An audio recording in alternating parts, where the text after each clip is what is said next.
Então, vou falar um pouquinho sobre alta performance.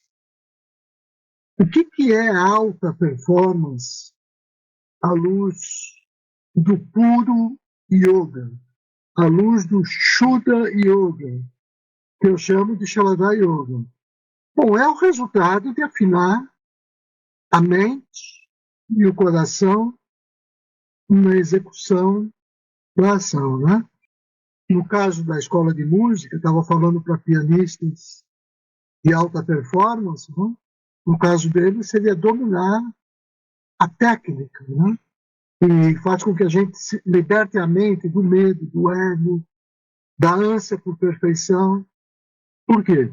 Porque a verdadeira música, ela nasce quando o músico desaparece. A gente sabe, né? Na escania, o conceito que a gente utiliza na instituição, né? Ou seja, o silêncio do ego, né? Então, tem vários versos na Bhagavad Gita que tratam disso. Tem em especial um que diz: yoga é maestria sobre todas as ações. Então é isso que é alta performance, né? Buscar essa impecabilidade na ação. E essa é a proposta do Shuddha Yoga, revelado pelo Senhor Krishna no Bhagavad Gita, que eu costumo chamar de Sharada Yoga, que é a palavra Shuddha da ideia de puro, né? E Sharada específica. O que é esse puro yoga, né? Que é essa ideia de unir a ação impecável e a mente em sintonia com o coração, para que a música não seja um produto do eu, mas uma oferenda do e para o ser. Então, como é que a Bhagavad Gita se relaciona com a sabedoria universal? Onde há mais amor, o mundo é melhor. Espiritualistas e até os materialistas concordam com isso. Tem um poeta russo muito famoso, chamado Mayakovsky, que ele dizia ser todo coração, né?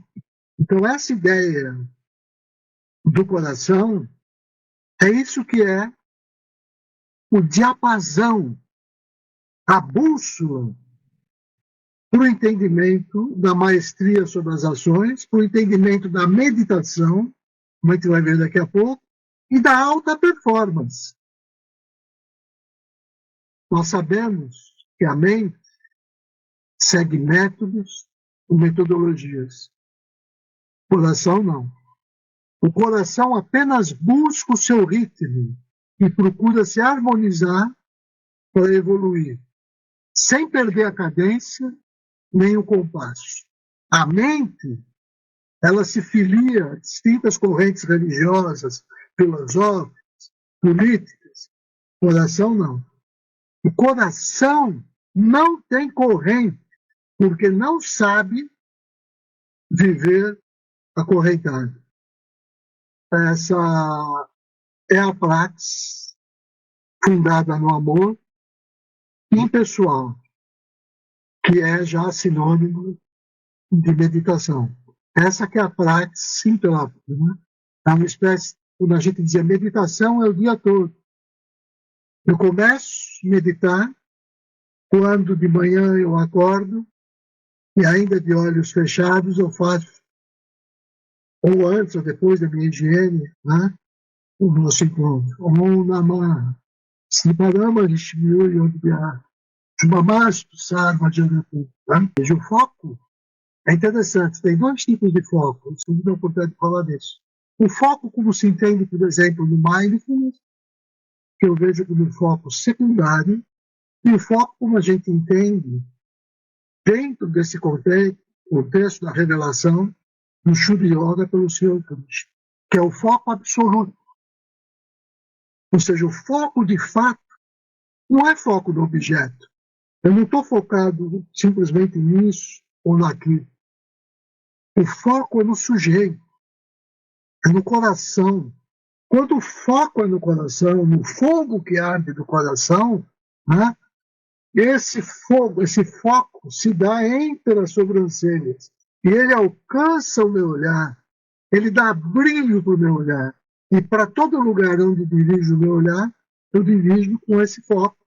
E nada nos tira dele, porque tudo faz parte desse cenário de reagir no mundo sagrado para identificar o sagrado por trás de todos os desafios e dificuldades, como, por exemplo, essas que testam a gente a sair do foco.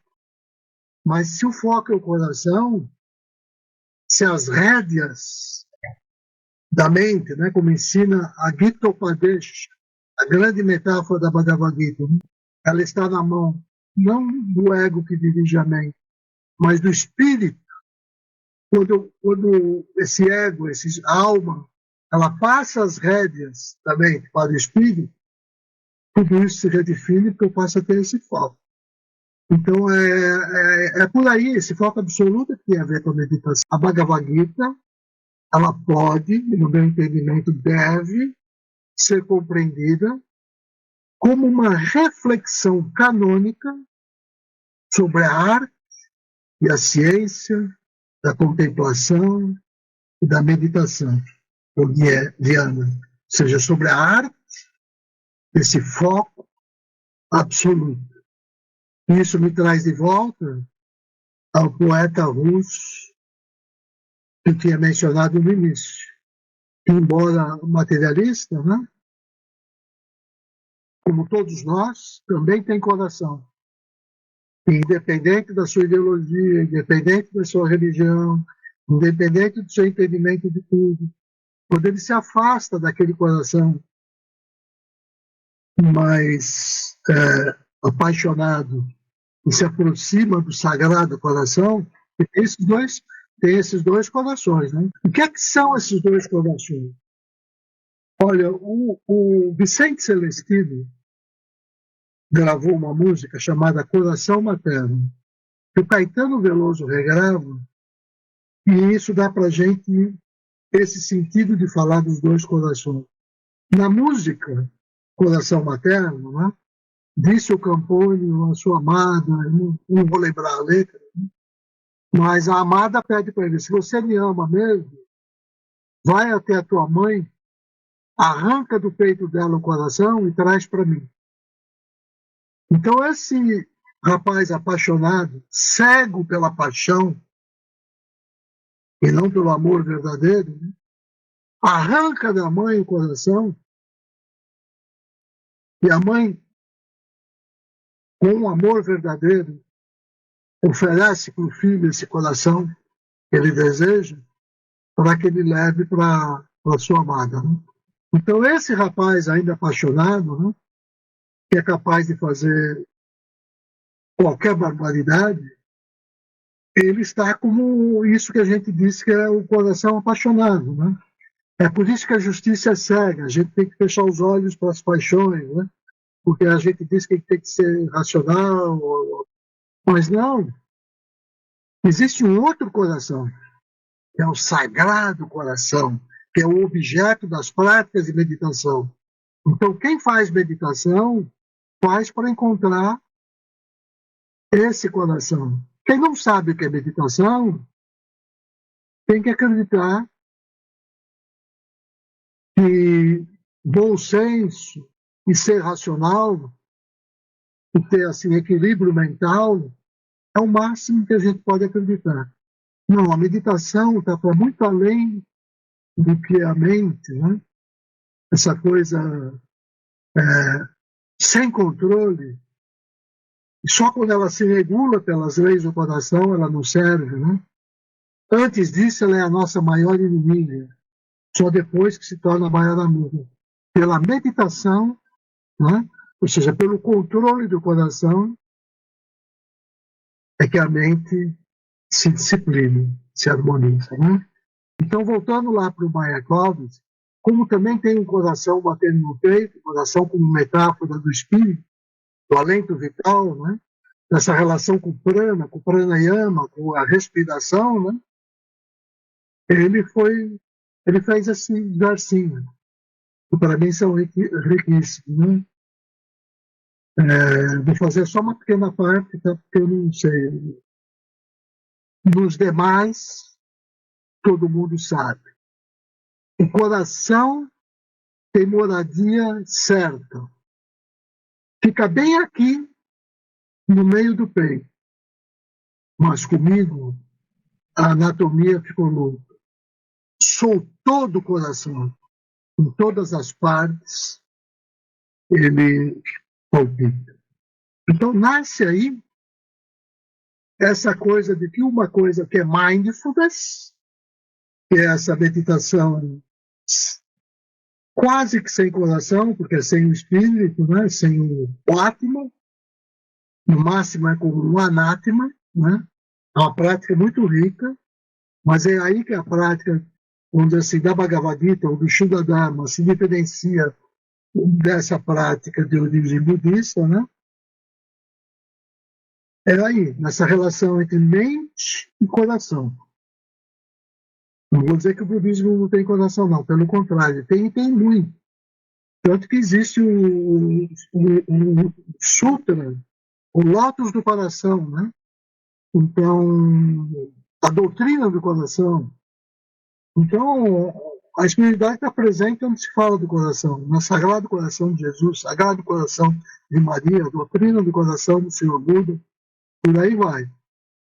Bom, a gente conhece o Arjuna da Bhagavad Gita, mas eu quero falar de um outro Arjuna, que a Bhagavad Gita é um texto que aparece dentro do Mahabharata, né, de 100 mil versos, 700 ou 745, representam a Bhagavad Gita, que é uma parte minúscula, embora o coração do Mahabharata são esses versos.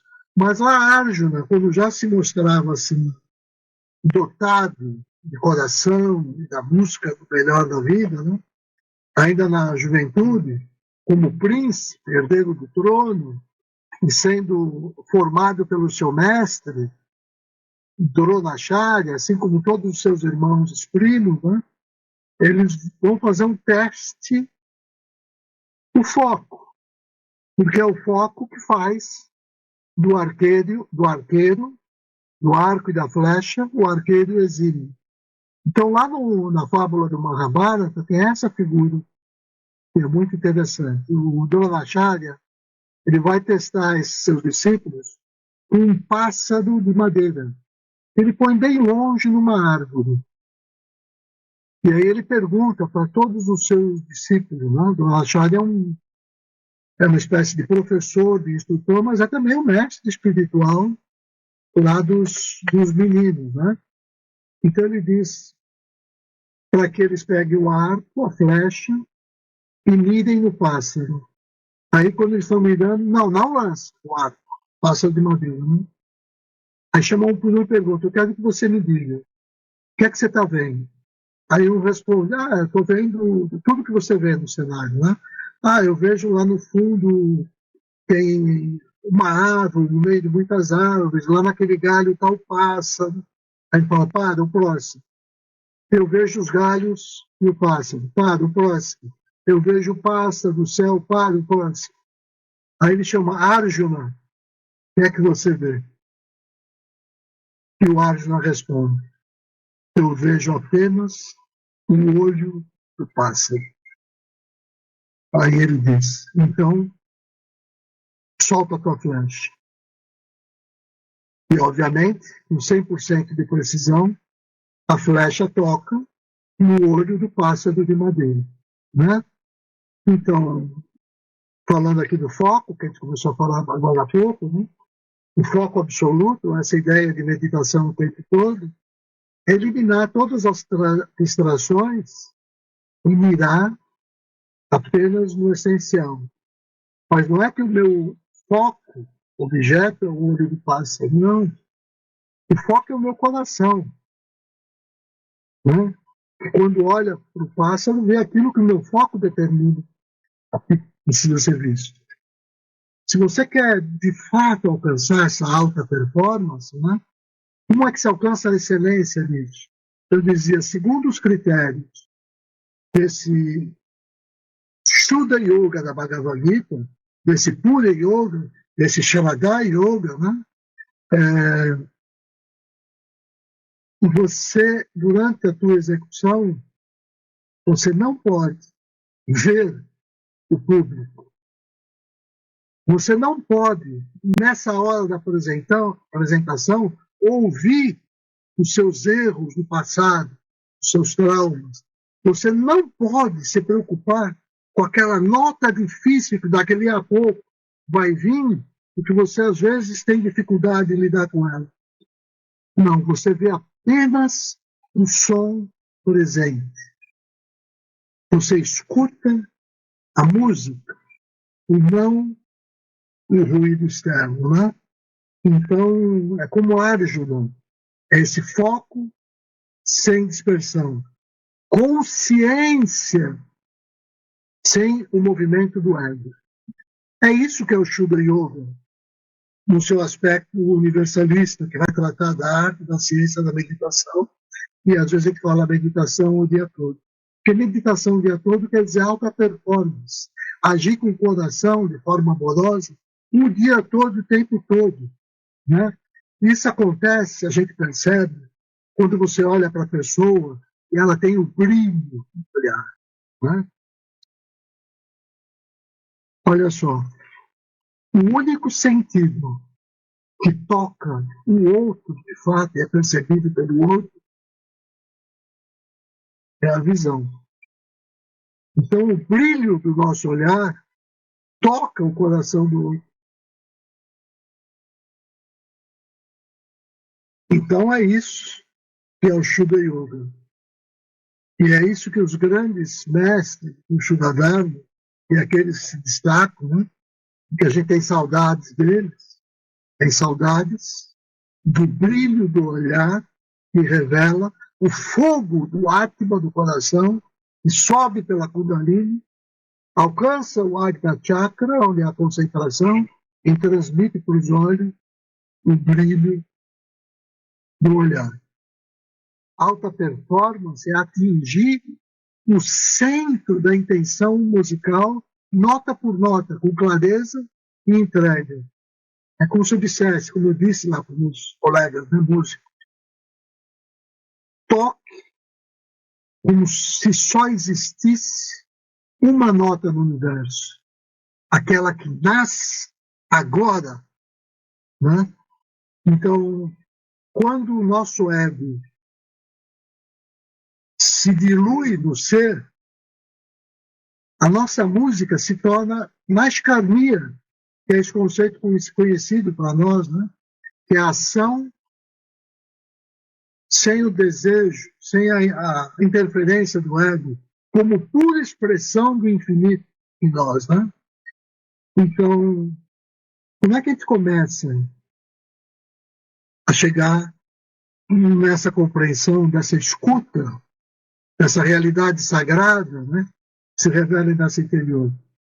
A gente começa pela respiração, que é onde vai nascer a respiração e os mantras. Vou falar de respiração, porque para eles lá na escola de música eu não falei tanto de mantra, porque fica muito pesado.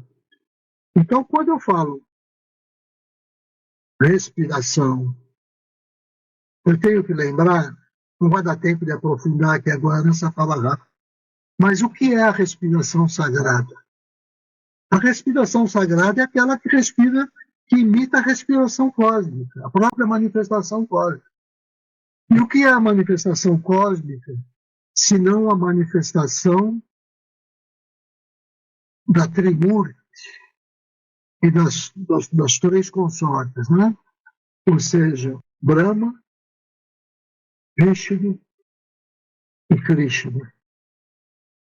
E as três consortes, né? Que eu não vou me lembrar o nome agora, respectivamente, simbolizadas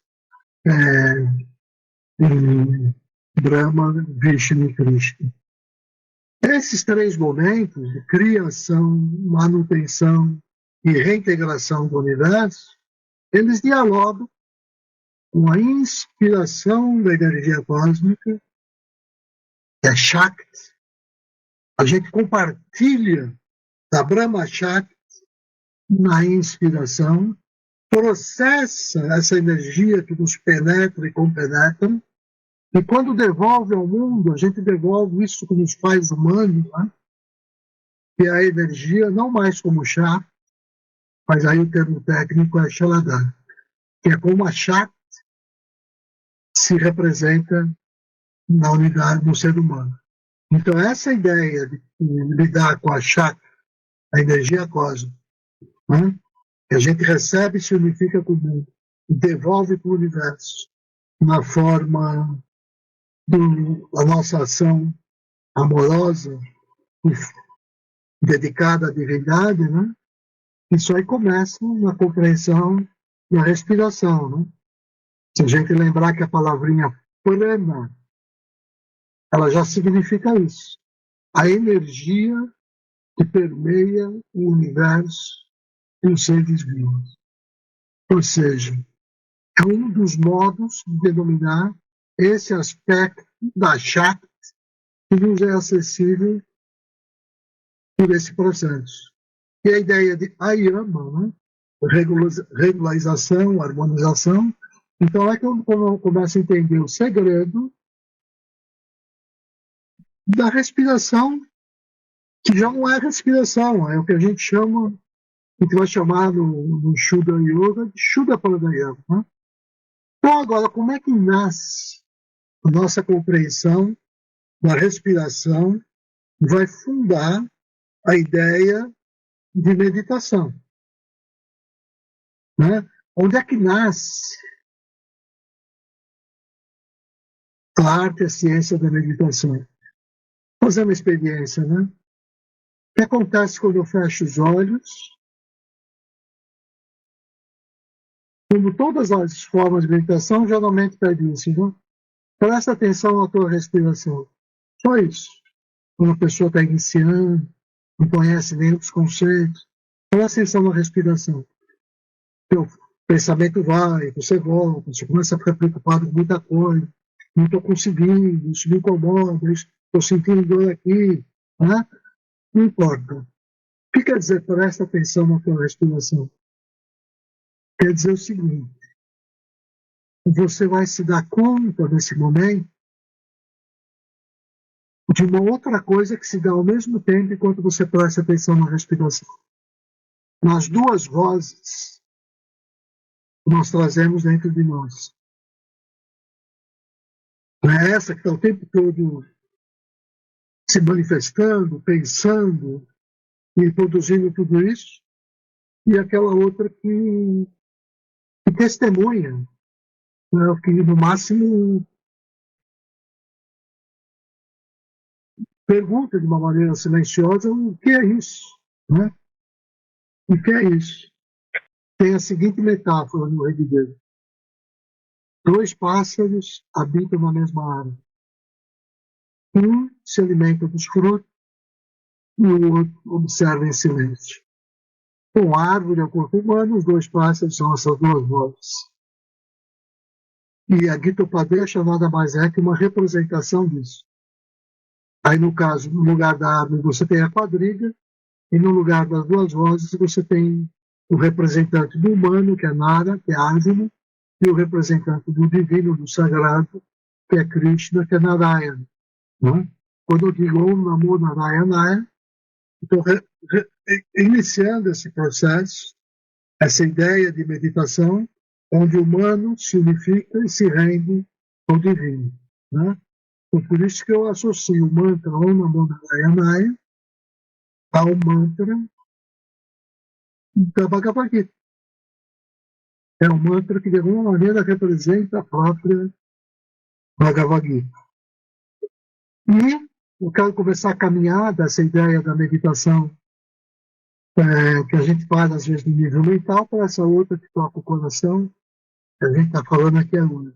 Mas ele diz assim: quando o olho não está bloqueado, o resultado é a visão.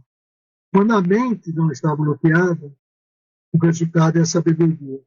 E quando o espírito não está bloqueado, o resultado é o amor. Olha que interessante, né? Para falar no amor, você tem que falar do espírito, você tem que falar no coração. Ô Rubens, tudo bom, é maravilhoso isso, porque, de fato, a meditação, o objetivo dela é focar na luz do coração, porque aí está toda a ciência, toda a verdade, toda a sabedoria. Quando nós conectamos de fato com a luz do coração, é completo. Não falta mais nada para todos nós. Então, parabéns, é isso mesmo que você está fazendo. Eu lembro do livrinho que, aliás, são 2 livrinhos, mas esse, o nome ficou até hoje comigo, lançado, sei lá, quase 50 anos, talvez, 45, do Sérgio Barreto, né? Chama Mergulho na Luz do Coração. E o outro lá, lembrei o nome, é o Cristo Não Nascido. Não nascido que tem que nascer no nosso coração, né? Ou seja, essas ideias remetem para a essência daquilo que é a meditação vivida 24 horas por dia. Que as 3 formas que a gente vai ver daqui a pouco, Saguna, com forma, Nirguna, sem forma, e Shuddha, o transcendente, né? Todas essas expressões que a gente faz, a gente treina assim, em posição imóvel, silenciosa, né? Depois, quando a gente vai para o mundo, a gente começa a viver de olhos abertos, a Saguna, Jnana, até que o mundo vai ficando invisível, sagrado, né?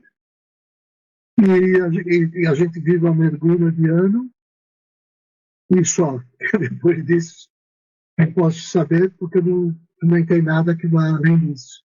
Mas para quem atingiu o êxtase, a realização, eu tenho certeza que caminhando de olhos abertos pode estar realizando a Shuddha Dhyana. Eu não sou capaz disso, né? Voltando ao livrinho lá, como a gente fez esse intervalo, eu estava mencionando, né? Que é o livro do Shankara, tem suas limitações, nem se tem certeza que é dele, mas tem essa fala muito rica. O título do livrinho é Drisha Vivek, ou seja, a distinção, o discernimento entre o observador e a coisa observada. Tem uma passagem nesse livrinho que, para mim, ela dá essa ideia que, para mim, é muito rica. É como a gente caminha de mindfulness, do budismo, para heartfulness, do Shuddha Yoga, do yoga revelado por Krishna na Bhagavad Gita, que eu chamo de Sharada Yoga. Né? Então, quando a forma é o objeto de observação, então os olhos são o observador.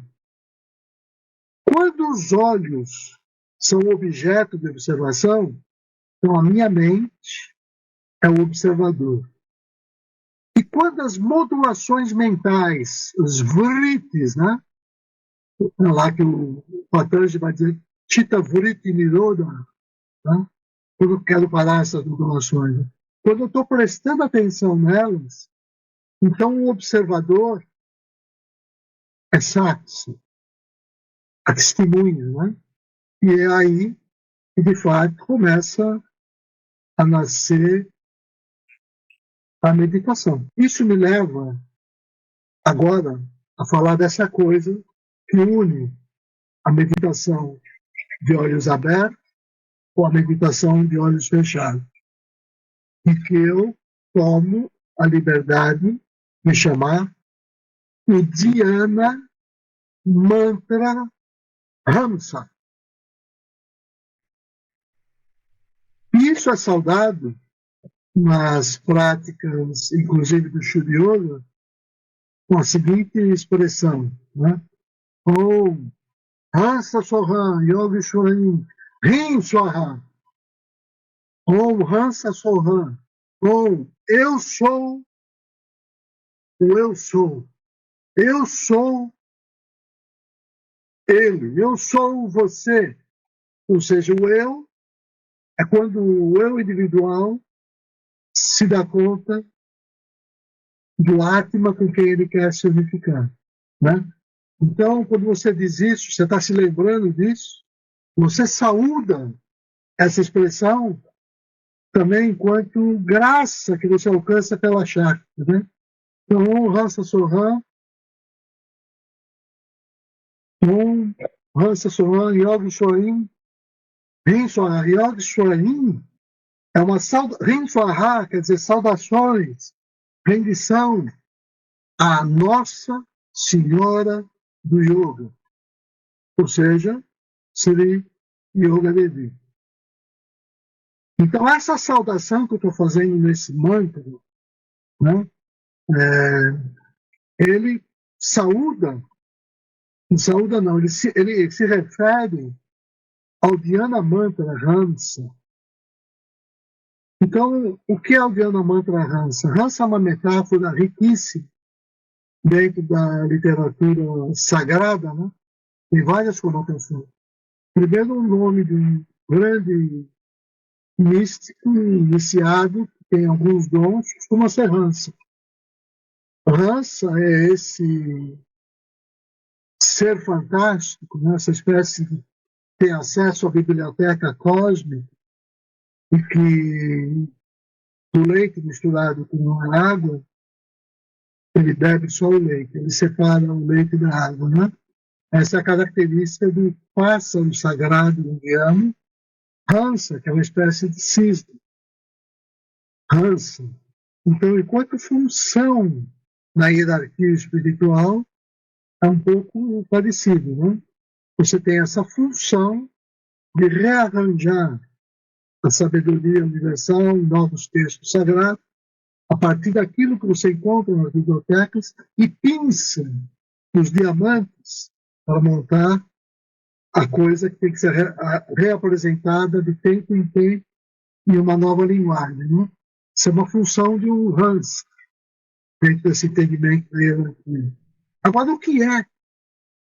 Eu falei que é Dhyana, eu falei que é mantra. Então, primeira coisa, o que é o mantra? O que é mantra? É claro que tem várias maneiras de responder, né? Não vou me estender muito. A maneira mais radical das pessoas mais fundamentalistas é dizer, olha, mantra é aquela expressão que ocorre no Rig Veda. Se não está lá, não é mantra. Mas a gente sabe que não é isso. Isso, quando chega até na linguagem do próprio português, na compreensão mais assim, geral de hoje em dia, o mantra da economia, o mantra da ciência social, ou seja, o mantra passa a ser aquela expressão sintética que revela toda uma verdade, e sintetiza toda uma verdade. E que quando eu me debruço sobre ele, aquela verdade se abre, né? Então, falando na linguagem do computador, é como se fosse um arquivo zipado em um pendrive. Está ali, aquele arquivo zipado está na forma mantra. E quando eu unzipo esse arquivo, né, ele então abre todo o seu significado analítico. Eu saio da síntese para a análise. Agora, tem 1000 outras variações de mantra. Eu sou capaz de dizer que tem um mantra que nasceu em português, o primeiro mantra, eu gosto de brincar, né? Eu reconheço um mantra brasileiro, né? Que é a musiquinha consagrada por Walter Franco e regravada pelo Pato Churu. Aquilo, para mim, é um verdadeiro mantra. Tudo é uma questão de manter mente quieta, espinha ereta, coração tranquilo. Tudo é uma questão de manter mente quieta, espinha ereta, coração tranquilo. Então, essa repetição, olha a coragem desse cantor da música popular brasileira, em um ano de ainda pouca compreensão disso, e lançar uma música como um mantra, só gerou estranhamento na época, mas que hoje todo mundo reconhece e valoriza. Então, isso é um mantra. Outra coisa, a ideia do mantra é o ritmo, a repetição, né? E a gente sabe da ciência militar que os exércitos em marcha não atravessavam as pontes, porque a ponte entrava em ressonância, começava a vibrar como a marcha, e podia, inclusive, se romper. Então, o mantra é esse poder vibratório que faz com que entre em ressonância com certas coisas dentro de nós, que abre certas cavernas, como o Srivajra costumava brincar, né, no livrinho dele, o Aladim e a Lâmpada Maravilhosa. Abracadabra, né? Ou seja, é a caverna do teu coração, onde lá no núcleo você vai encontrar a lâmpada maravilhosa, né? Que é a luz do teu próprio espírito, o mágico, né? O Aladim. Então esse é o mantra. E Dhyana a gente sabe que é meditação. Dhyana Mantra Hansa, né? Do Chico. Vamos lá. Eu mencionei no início aqui hoje essa frase: presta atenção na tua respiração. E aí eu falei, primeiro ela revela aquela ideia das duas vozes, que revela a ideia de que é a meditação e a unificação dessas duas vozes. Agora eu quero mostrar a graça que é a gente ter isso em nós. Nós trazemos em nós mesmos o mantra que nos revela a arte e a ciência da meditação. Nós trazemos em nós a escritura sagrada que abre as portas do coração. E essa escritura fala, ela nos convoca em uma coisa que acontece na nossa própria respiração. Eu mencionei que é a relação com a Shakti, com a Brahma Shakti, né? Eu transformar, eu processar essa Shakti em forma dessa energia humana, eu devolvo para o mundo na forma de amor puro, que na instituição a gente chama de Bhavana. Eu compreendo isso que eu falei, é a compreensão do Bhavana, dessa unidade cósmica, dessa energia cósmica, e quando eu me coloco nessa onda, nessa vibração, eu produzo o Bhavana, né? Mas isso não é só com os olhos fechados, né? Isso é enquanto karma, o kriya, a gente vai dizer do Shubhadharma, que é o segundo pé importante, em nossa atividade 24 horas por dia, né? Quando a gente vai estudar meditação depois daquelas 3 etapas, que é o terceiro pé, eu tenho que lembrar disso, que é esse karma, né? Então essa revelação divina que a gente tem em nós, na nossa própria respiração, porque se a gente compreendesse que a respiração tem uma espécie de chiado, de som próprio, ou seja, a minha respiração diz Ram, quer dizer, Ram, eu sou Saha, ele, você, ou seja, o pássaro se alimenta do fruto, é ele mesmo, uma expressão do Atman. Ele busca essa unificação, ele quer dizer, eu e você somos um. Então esse é um mantra natural que acontece em nossa própria respiração e que a gente começa a tomar consciência dele. Né? Quando eu repito, por exemplo, o Hansa Sohan Yang Shorin Swaha, é uma maneira de trazer a memória disso. A outra é simplesmente eu lembrar que esse também é um mantra. Né? Quando eu começo a... Mas não é um japa malo que eu canto, né? Eu pego o japa e fico cantando lá igual os radicalistas. Esse é um japa malo. Ele não é cantado, né?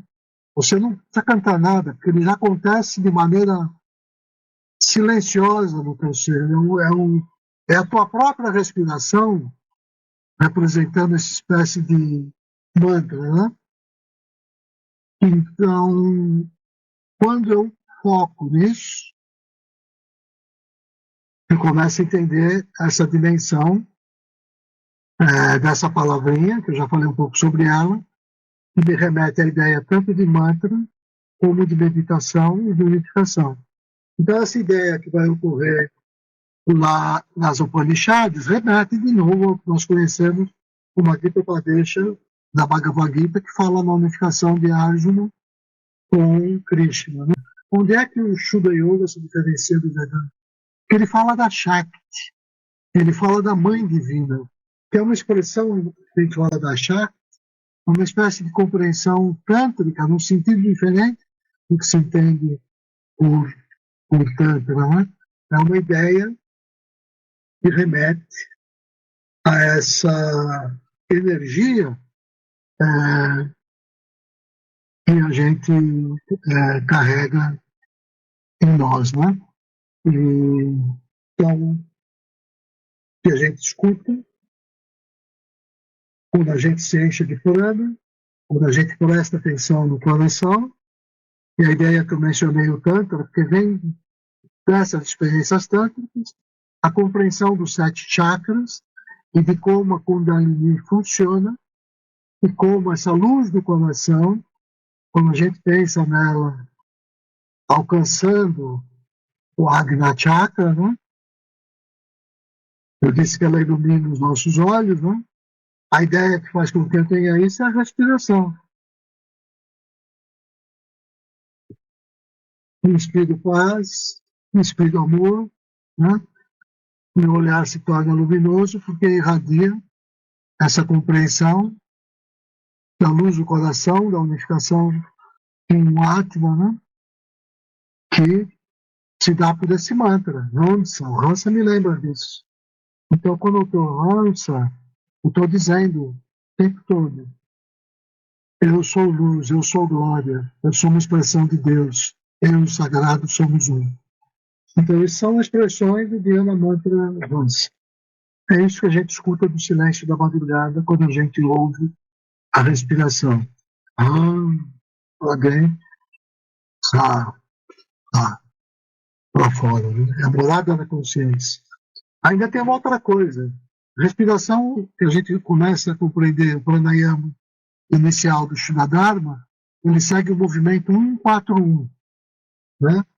Ou seja, você respira em 1, retém em 4 e solta em 1. Né? Puraka, Kumbhaka e Veshaka. Agora, esse que eu estou dizendo aqui, a respiração normal não é assim, é 1-0-1. Ela também é rica, porque ela é como um pêndulo. Né? Então, eu inspiro. O que acontece quando eu inspiro? Eu tenho que expirar, sem reter. Só que nesse momento, entre a inspiração e a expiração, o pêndulo para. E depois, quando você expira, e antes de inspirar, o pêndulo de novo muda de direção, e para fazer isso, ele para. Então, é aí que a gente tem o eixo da roda do samsara. Toda a roda, todo o samsara é movimento. Mas o eixo é aquele ponto imóvel que nos remete à ideia de eternidade e de absoluto. É o eixo da roda. Ideia que a gente obtém dentro do mantra Hamsa, quando eu estou simplesmente pensando nisso, na respiração. Eu e você somos um. Naquele momento que esse um se dá, naquela espécie de vazio que eu produzi, depois você continua essa análise, esse movimento contínuo de aproximação que a gente chama de Brahma Sammitya. Né? Você vai convergindo, como dizia Babel Collins, Luz no Caminho, alcançarás o centro da luz, mas jamais tocarás chão. O processo é convergente. Essa que é a ideia da meditação. É isso. Tá bom, terminei. Posso passar a palavra para o Fabel para coordenar essa etapa. Então, bom, depois eu faço os agradecimentos para você. Eu acho que você fez uma síntese interessante. A gente precisa falar desse assunto mais vezes, mas acho que inicialmente assim. Então, algumas pessoas aqui já têm o costume dessa linguagem, dessas palavras em sânscrito, tudo. Outras não, outras estão começando. Então, assim, fiquem abertos agora para a gente aproveitar o Rubens e fazer perguntas, né, sobre o que ele falou. Se tiver alguma dúvida em relação à sua prática, um questionamento que você acha que é importante, por favor, vamos fazer agora, sem muita formalidade, é só perguntar. Vai falando. Olha, eu estava pesquisando sobre o Sr. Rubens Turci. Meu Deus, eu tô até com uma vergonha aqui, sabe? Porque que vasto, né? O currículo deste moço. Meu Deus, quanto conhecimento! Nossa! E de pensar que também estou no lugar certo, né? Eu agradeço esse encontro mesmo, Rubens, obrigada. Eu falo que eu sou baby class, né, na meditação, e para mim foram muitos conceitos, e eu fiquei até, na hora que dá meu Deus, um desespero, né, de como guardar tanto conhecimento numa mente tão limitada. E se existe uma forma de... Porque, assim, eu medito, parece que eu não sinto. Aí eu anotei muita coisa aqui sobre isso, né? Sobre focar no coração. Eu acho que vai mudar muita coisa. Mas se existe, às vezes, uma prática, uma coisa mais prática que dá pra gente passar dessa superficialidade e sentir mais, sabe? Na meditação individual de cada um. Bom, primeiro é isso, né? A ideia do grupo, no budismo eles falam sangha, é exatamente porque em grupo a gente é mais forte. Então, numa meditação guiada, né, você tem menos trabalho. Quando está sozinha, tem outras coisas que são muito importantes. Por isso, a gente fala da disciplina, né? Os pré-requisitos. Fala, por exemplo, na formação do ambiente, formação da egrégora, criação dos hábitos e compromissos interiores. São quase como votos, né? Porque vai ser superficial se eu não assumir o compromisso que acaba sendo inevitável de transformação interior. Né? Por exemplo, se eu vejo uma coisa, tenho consciência daquela coisa, mas a minha prática não é ainda coerente com aquele conhecimento, eu não vou avançar, vou parar onde eu estou. Para que a coisa comece a frutificar, a cada conhecimento novo, eu tenho que ir à prática, e aí, com o tempo, eu vou descobrir, estava falando do arquivo zipado, né?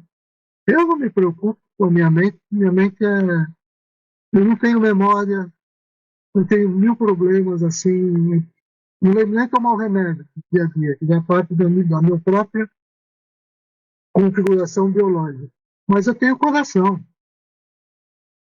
E como eu investi no coração, é ele que revitaliza o que é importante, todas as minhas sinapses e as minhas memórias e o que eu preciso ver na hora certa. Então, tem várias escolas e várias disciplinas. Por exemplo, no Shuddha Yoga, ou no Yoga da Bhagavad Gita, que é fundado em 3 grandes pés, né?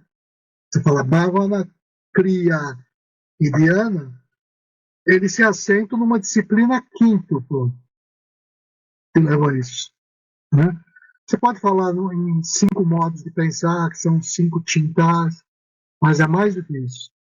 É disciplina como compromisso. Você vai falar em Sankalpa, Rishinyasa, Vini-yoga, Satyatyaga e o Upasana. Falei as palavrinhas em sânscrito que é para me lembrar do arquivo zipado que eu vou abrir agora. Né? Sankalpa é o voto. Aquilo que você assumiu. Olha, decidir é para sempre. Né? Igual o pessoal do AA, quando você é alcoólatra anônimo, né? E você resolve parar de beber. Todo dia você tem que se lembrar, tem uma coisa que você quer e não pode. Isso é o Sankalpa. Nunca mais vou, sei lá, começando no nível mais básico, sei lá, aquilo que você sabe que te faz mal, né? Fazer coisa errada, ser desonesto, roubar. Um voto, não posso fazer isso que é contrário à minha disciplina. Não vou me alimentar daquilo que eu sei que me faz mal. Se eu já sei que isso é errado, eu vou procurar, sem excesso, com medida, com meio termo, e caminhar nesse sentido. Isso é sankalpa, é o voto sagrado. Tem vários exemplos para dar desses votos em Mahabharata, né? Depois vem a Vishnyasa, que a gente fala, né? Que é a espécie de incorporação do teu mestre espiritual, da energia do teu mestre, né?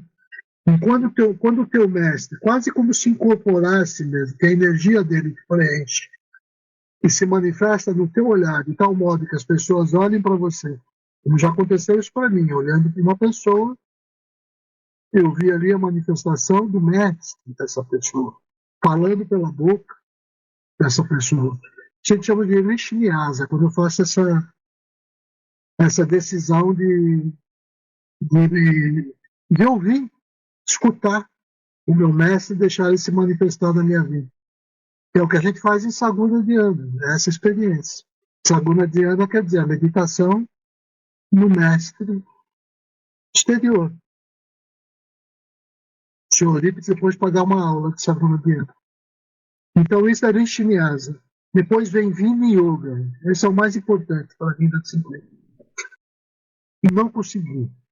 Caí. Sinto isso, voltei para o zero, não sei nada, não estou avançando. É normal todo mundo dizer isso, e nem sempre é verdade, porque você já experimentou plantar uma árvore? Aí você vai lá todo dia para o seu Eurípides de novo, é um mestre nisso. Plantou a árvore, vai todo dia olhar para o chão, não estou avançando, não está saindo nada daí. Não vai sair mesmo, a semente tem o tempo dela. Até ela germinar, você vai passar um monte de dias achando que não está acontecendo nada, e a semente está germinando. Depois ela vai virar uma plantinha úmida, tímida, você vai achar que ela não está crescendo, porque o crescimento você não vê. Não vê e nem verá, mas você vai sentir que ele está acontecendo. Então isso também já é a compreensão de Vini Yoga. Mas Vini Yoga é muito mais do que isso. É o terceiro passo da disciplina. Vini Yoga é o seguinte: qualquer momento é o momento. Me dei conta que eu me A grande palavra-chave é conexão. O mestre, o coração, o foco absoluto. Me dei conta que estava na rua, tomei uma fechada e segui com o meu carro, fui em cima do sujeito, fechei ele, abri a porta e ia avançar para dar uma surra nele. Pode acontecer até de você dar uma surra. Ou você pode, no meio do processo, nossa, me desconectei, perdi o controle, onde é que eu estou? Preciso voltar. Então, voltar e saber que não importa o momento que você está, não tem que se vergonhar, não tem que ter culpa, não tem que ter nada. Então, opa, eu inicio daqui. A minha disciplina me possibilita, do ponto que eu estou, a partir daí começar. Quem faz prática de yoga sabe que hoje em dia existe yoga para gestante, yoga para idosos, yoga para iniciante, yoga para isso, para aquilo. E yoga é yoga, não importa para quem. Do ponto que você está, você vai fazer yoga. Né? Porque aquilo é a relação que a gente chama de eficiência do yoga ou do foco, é a relação da energia que você tem disponível para dar a eficiência do teu processo, em relação ao potencial, aquilo que é o máximo de você naquele momento. Não pode exigir de uma pessoa ainda no estágio iniciante o desempenho de um mestre, de um santo. Não. A relação é entre a energia que foi disponibilizada para você e aquela que você transforma em ação no mundo concreto. Então isso é Vini Yoga. A disciplina começa o tempo todo, diariamente, sempre que você nota que se redesconectou. Aí você tem que entender o que é a conexão. Que é essa ideia de lembrar do coração, lembrar do Hansa, lembrar dos mantras, lembrar da disciplina, lembrar da oração que é cara para você. Se fosse no cristianismo, até lá nos padres do exato, eles falam: Senhor Jesus Cristo, Filho de Deus, tende piedade de nós, pecadores. Ele repete isso o dia inteiro. Por quê? Porque quando vinha a tentação, quando vinha aquilo que ia afastar ele do caminho que ele achou para ele, e encher os pensamentos, ele percebia que por essa repetição, preenchendo a mente dessa ideia, ele não dava espaço para que o outro pensamento acoplasse na mente dele e gerasse frutos. Você não deixava aquela erva daninha se implantar. Porque se você cultivar,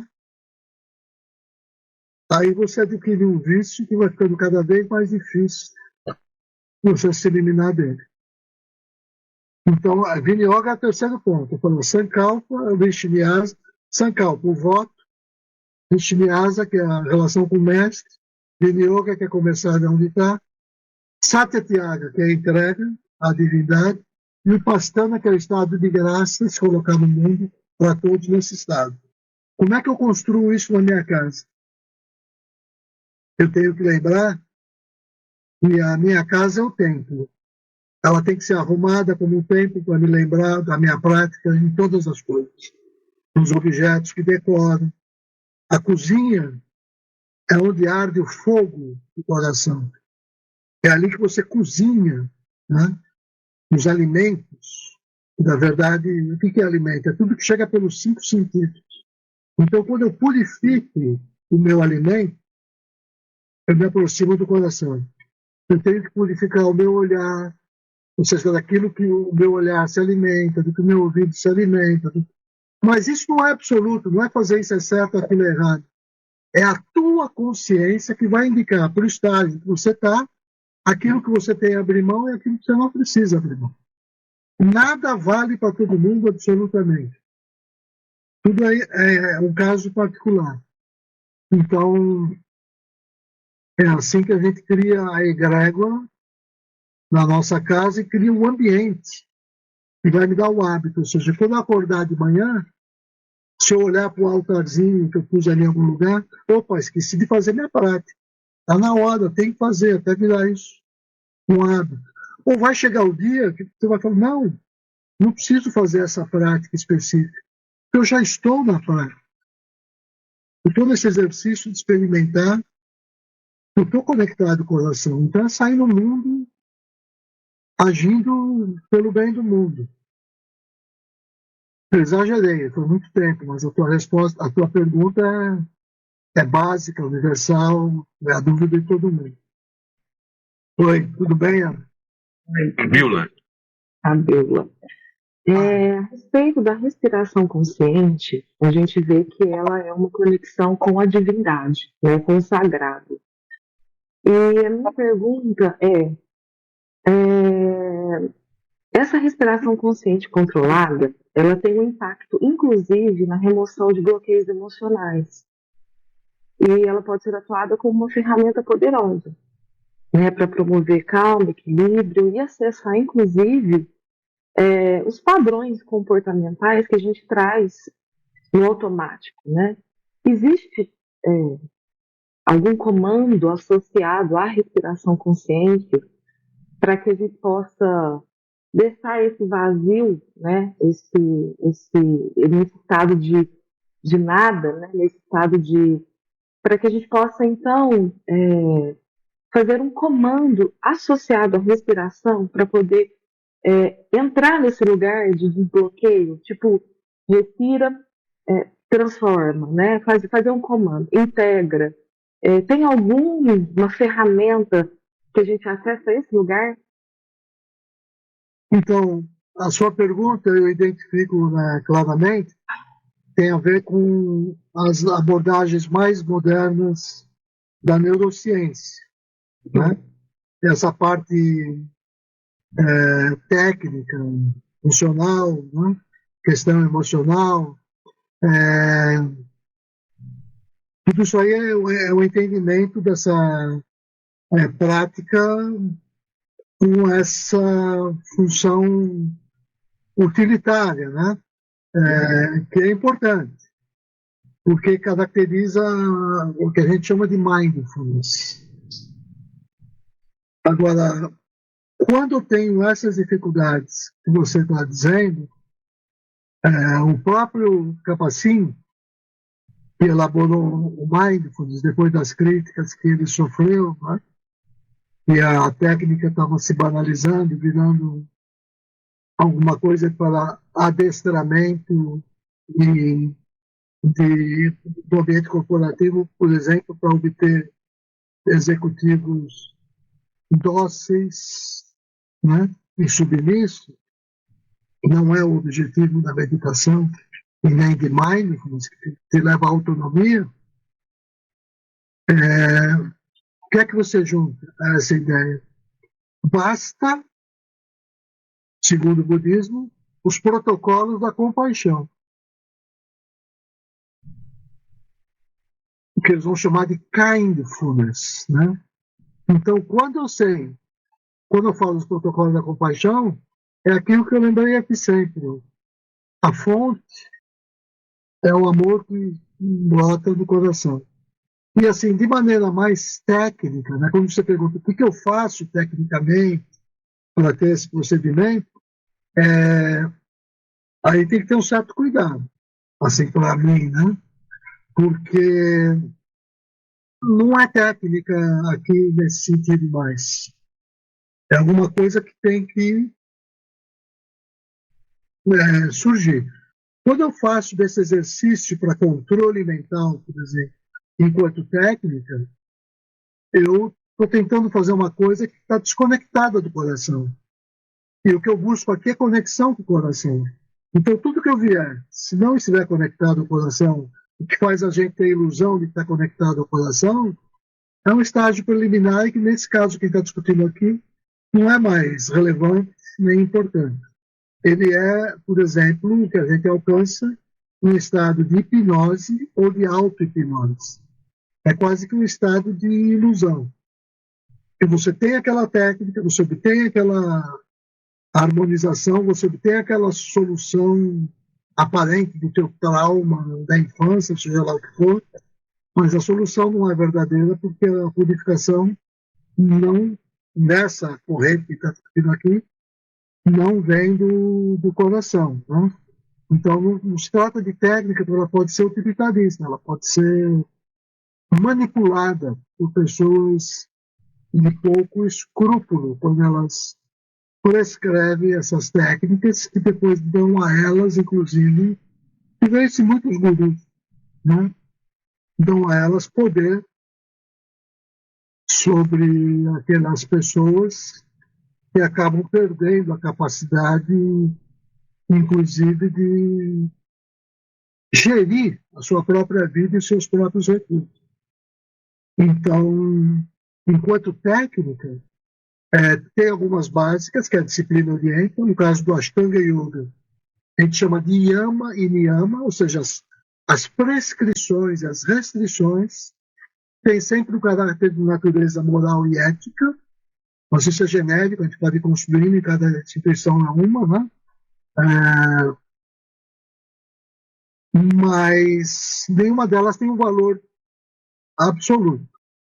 Eles são instrumentos, né? O Ashtanga Yoga começa assim: Yama, Niyama, Asana, Pranayama, Pratyahara, Dharana, Dhyana e Samadhi. São os 8 passos, Ashtanga Yoga. O budismo também tem lá a sua divisão óctupla, né? Das 4 verdades nobres. A 4ª verdade nobre é a disciplina óctupla, para você se relacionar com a disciplina da mente. Mas ela sempre se funda não exatamente numa técnica, mas num modo de ser. Então, no momento que eu estou agora, eu já nem conheço mais as técnicas, eu não esqueci quase todas, não me relaciono muito mais com elas. Talvez tenha perdido muita coisa, não sei, talvez às vezes a gente se engane e abandone que não é para ser abandonado, é só o meu processo, mas esse é um lugar que cada um só pode responder de onde ele está. Eu estou passando para você não uma verdade absoluta, mas como eu me relaciono com isso que você me apresentou hoje. Eu gostaria te agradecer imensamente, Rubens. Eu acho que estou até emocionada. Eu acho que a sua condução me levou para um mergulho interno com meu coração. Ele está gordinho, está expandido, sabe? E é isso que eu estou buscando sempre. Então, a minha pergunta é: quando é o próximo encontro? E gratidão por tudo. Próximo encontro é quando for a vontade do sagrado e as condições para isso se materializarem, né? A gente tiver sensibilidade e audição e escuta para perceber a hora dele acontecer, né? O convite e a aceitação, né? E isso não pode partir do ego mais, né?